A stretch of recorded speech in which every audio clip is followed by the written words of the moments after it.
இந்த கீரை குழம்புக்கு சைட் டிஷ் ஒரு பொரியல் ஒன்று செய்ய போகிறோம். ஒரு பீட்ரூட் பொரியல். அது சிம்பிளாக ஒரு 10 நிமிஷத்தில் எவ்வளோ ஈஸியாக ரெடி பண்ணுறதுங்கிறத பார்க்கலாம். வாங்க வீடியோக்குள்ளே போகலாம். இங்கே நான் ஒரு 2லேருந்து 3 டீஸ்பூன் அளவு எண்ணெய் ஊற்றுறேன். இதுக்கு ஒரு 1/2 டீஸ்பூன் அளவு கடுகு எடுத்து வச்சுருக்கேன். கடுகு வெடிக்கட்டும்.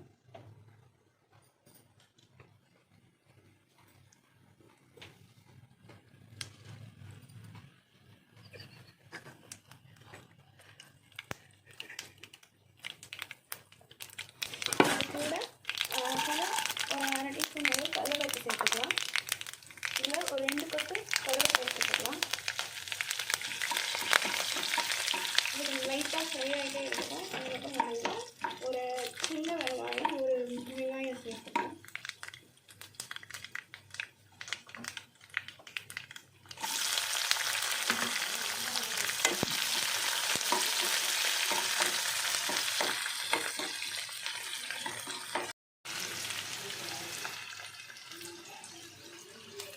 இதில்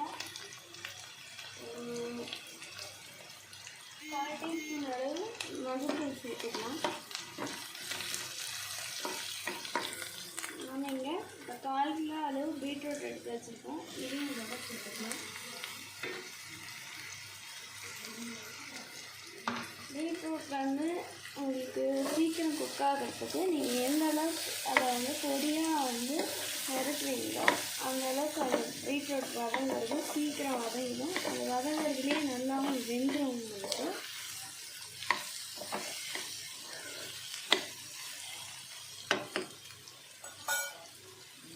இதில் தேவையான அளவு உப்பு சேர்த்துக்கலாம்.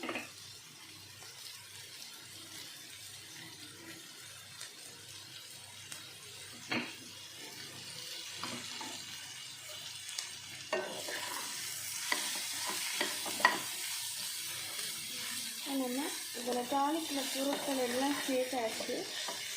இதில் நமக்கு இந்த பீட்ரூட் வேகிறதுக்கு கொஞ்சமாக தண்ணி சேர்த்துக்கலாம்.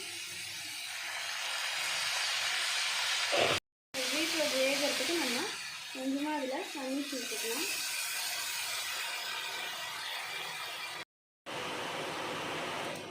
இப்போ இதை நம்ம ஆஃப் பண்ணிவிட்டு சர்வ் பண்ணிக்கலாம். Lunch ready. நீங்களும் இதே மாதிரி உங்கள் வீட்டில் செஞ்சு பாருங்கள். உங்களுக்கு எப்படி இருந்ததுங்கிறத எனக்கு கமெண்ட் பண்ணுங்கள். உங்களுக்கு இந்த வீடியோ பிடிச்சிருந்தால் லைக் பண்ணி ஷேர் பண்ணுங்கள். மறக்காமல் சப்ஸ்கிரைப் பண்ணுங்கள். தேங்க்யூ. நாளைக்கு இன்னொரு வீடியோவில் நம்ம சந்திக்கலாம்.